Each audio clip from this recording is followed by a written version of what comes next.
Chers téléspectateurs, merci d'être présents à votre rubrique invité de la semaine.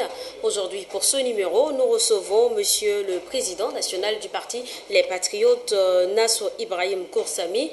Il nous reçoit ici au siège national du parti. Monsieur, merci pour la disponibilité. Merci beaucoup. Alors, Monsieur le Président, quelle est votre analyse sur la situation socio-économique que traverse le Tchad, surtout après 14 mois de transition? Tout d'abord, je voudrais vous remercier pour l'opportunité que vous m'avez accordée sur votre plateau. Merci beaucoup.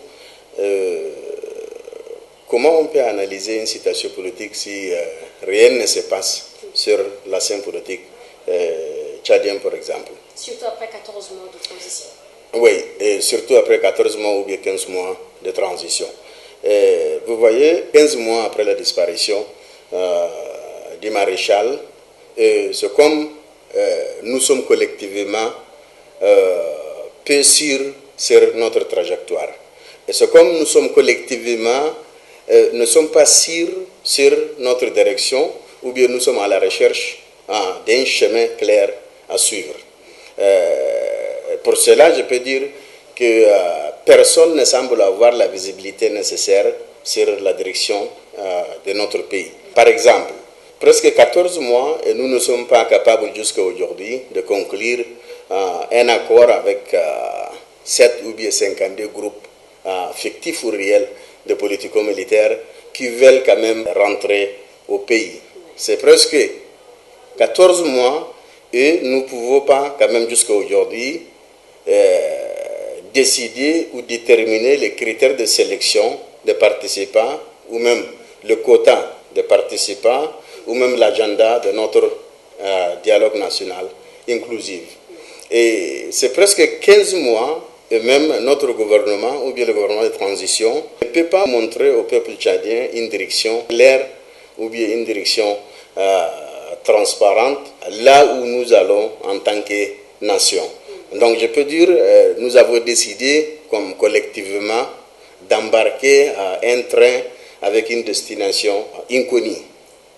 Aussi, si je peux ajouter aussi que ce qui est encore pire, c'est presque 14 mois et notre président ou bien le président de transition, il n'est toujours pas en mesure de nous dire si il va tenir ses promesses et gérer la transition et assurer l'organisation des élections transparentes et libres et laisser notre pays en paix et en sécurité entre les mains d'un gouvernement démocratiquement élu par le peuple, pour le peuple.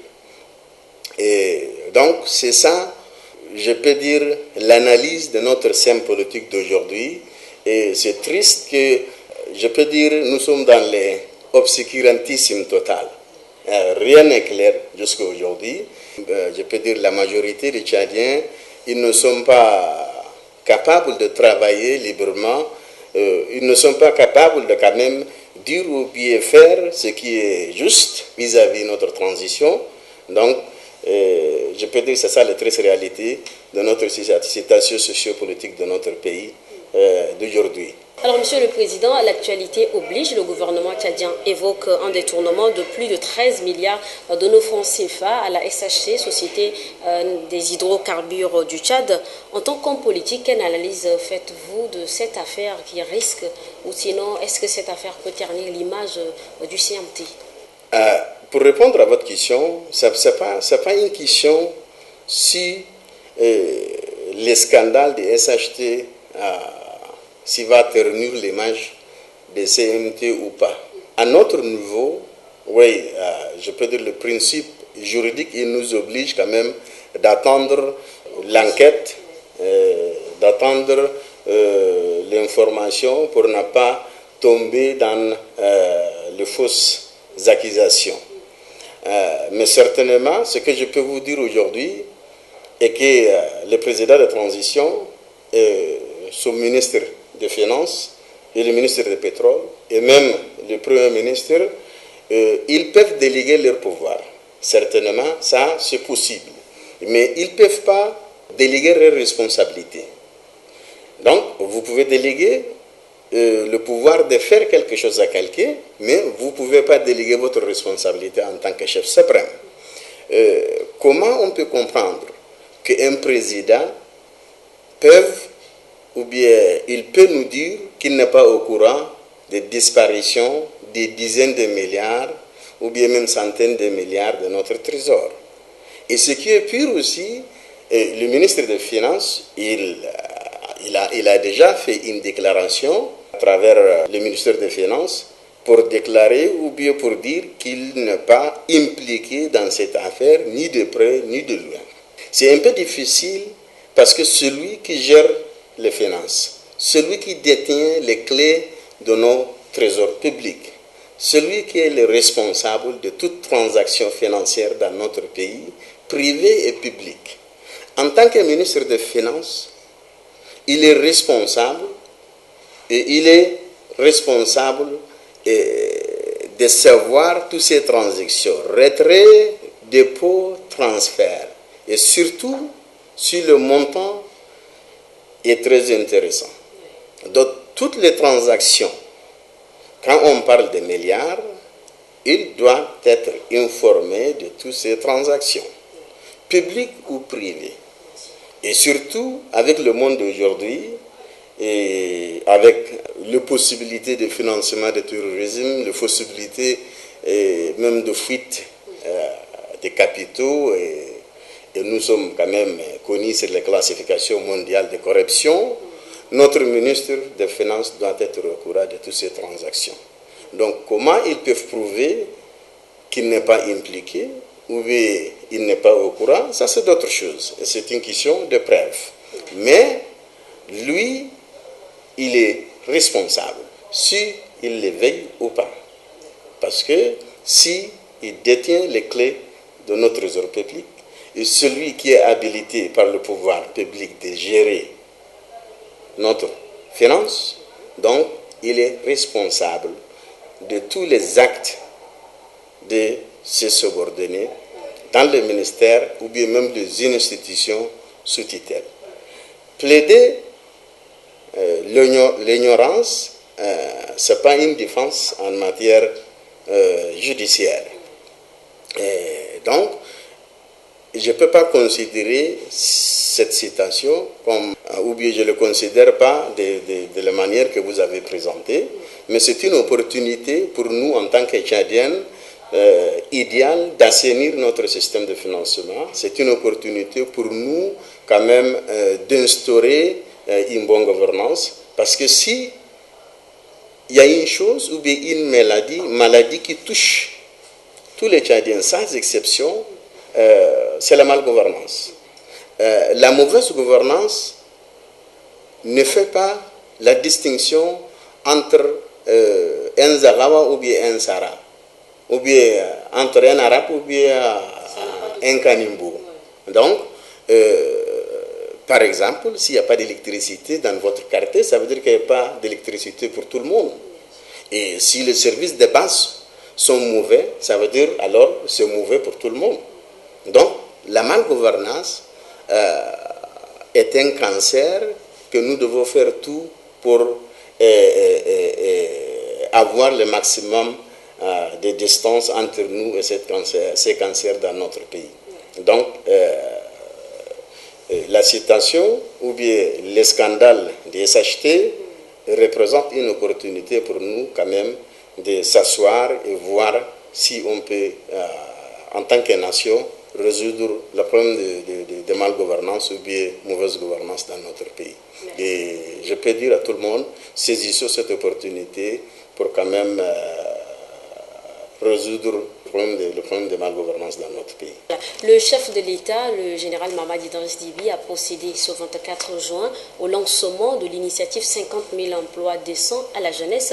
Pensez-vous que cette initiative ou que ce projet peut atténuer la tension en milieu jeune ce dernier temps? Pour répondre à votre question, je vais revenir en arrière un peu. Depuis 1990 jusqu'à nos jours aujourd'hui, 2022, la population tchadienne a triplé ou je peux dire même quadruplé. passant de 5,9 millions en 1990 à peu près un peu plus de 16 millions ou bien 17 millions aujourd'hui. Donc on peut dire que la population a considérablement rajeuni. Et il y avait aussi des croissances parallèles à cette croissance démographique. Il y a des croissances ou bien une croissance, je peux dire, économique en même temps. Ce qui est manqué, c'est une croissance ou bien une politique en faveur de la jeunesse. Prenons l'exemple, par exemple, combien de projets d'insertion financière en faveur de la jeunesse qu'on a vu pendant combien d'années, sans aucun résultat tangible sur la vie de notre jeune ou bien de la jeunesse. Je me rappelle en 2010 ou bien 2012, il y avait plus de 23 milliards de nos francs CFA ont été distribués sous forme de microcrédits dans les 23 provinces du pays. Et en 2018-19, il y avait le fonds de soutien à l'entrepreneuriat, je pense, et le montant était environ de 30 milliards avec l'appui de nos banques locaux. Et il y a aussi l'initiative de recrutement ou bien d'intégration de 20 000 jeunes à la fonction publique. Il y avait aussi l'initiative d'intégration de 5 000 à la fonction publique. Et aujourd'hui, il y a encore une autre initiative de recrutement de 50 000 jeunes. Simplement, je peux dire que c'est trop beau d'être vrai. Parce que nous avons essayé plusieurs fois, plusieurs initiatives. Et donc, si on compte 23 milliards en 2010-12, encore 30 milliards en 2018-19, et aujourd'hui, je n'ai pas les données, je ne peux pas me prononcer sur le montant que le gouvernement va débloquer pour quand même, pour ce projet. Mais de manière que je le vois, nous avons essayé plusieurs fois quelques initiatives, telles que celui de 50 000. Donc, si nous faisons toujours la même chose et nous obtenons toujours le même résultat, donc la logique voudrait qu'il faut qu'on change nos méthodes de travail. Donc, il y avait plusieurs initiatives, telles que celui de 50 000, mais aujourd'hui, je ne peux pas vous montrer un résultat de tous ces projets. Donc, je ne sais pas, je ne suis pas pessimiste, mais je pense que ce sera comme les autres projets. Et aussi, je le vois de cette manière. Nous, au Tchad, je peux dire qu'il y a une particularité que vous ne pouvez pas trouver dans d'autres pays que le Tchad. Nous sommes experts dans la construction d'un monde imaginaire et nous y vivons à l'intérieur comme une réalité. Et prenez l'exemple de 10 000 logements sociaux. Nous sommes où avec ces 10 000 logements sociaux? Il y avait les cérémonies d'ouverture, signature de certains contrats, mais jusqu'à aujourd'hui, ça reste comme un rêve. Donc, je n'ai pas de raison ou même pas une raison pour croire que le 50 000 emplois sera possible. Mais ce n'était pas au temps de la transition. Aujourd'hui, c'est un autre gouvernement, un autre chef d'État. Ça c'est notre débat. Même le chef d'État, il a juste 3 mois. Reste. Selon le calendrier que le peuple tchadien a dessiné pour lui, il a 3 mois reste pour quand même finir la période de transition. Et aujourd'hui, s'il est en train de relancer, un projet de 5 ans ou bien 3 ans. C'est à vous maintenant de faire les analyses et déterminer si leur initiative va réussir ou pas. Mais nous, en tant que Tchadiens, nous souhaitons, si c'est possible, de quand même aider 50 000 jeunes. C'est quelque chose que nous tous devons être reconnaissants.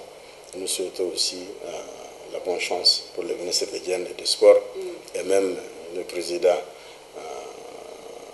PCMT, s'ils sont capables de quand même voir cette initiative. Bonne chance, tout ce que je peux dire pour le moment. Monsieur le Président, chers téléspectateurs, nous arrivons au terme de cette entrevue. Quel est votre mot de fin? Finalement, je peux saisir cette opportunité et inviter tous les Tchadiens qui veulent quand même voir un changement. J'invite tous les Tchadiens qui veulent voir un Tchad nouveau de se rapprocher à nous et voir quelle alternative que nous offrons à la mode de gouvernance actuelle. Et c'est tout pour ce numéro de Invité de la semaine. Rendez-vous une autre fois, une autre semaine. Pour ce numéro, nous avons reçu M. Nassour Ibrahim Koursami, président du parti Les Patriotes. Merci à vous, chers téléspectateurs, qui nous avez reçus chez vous.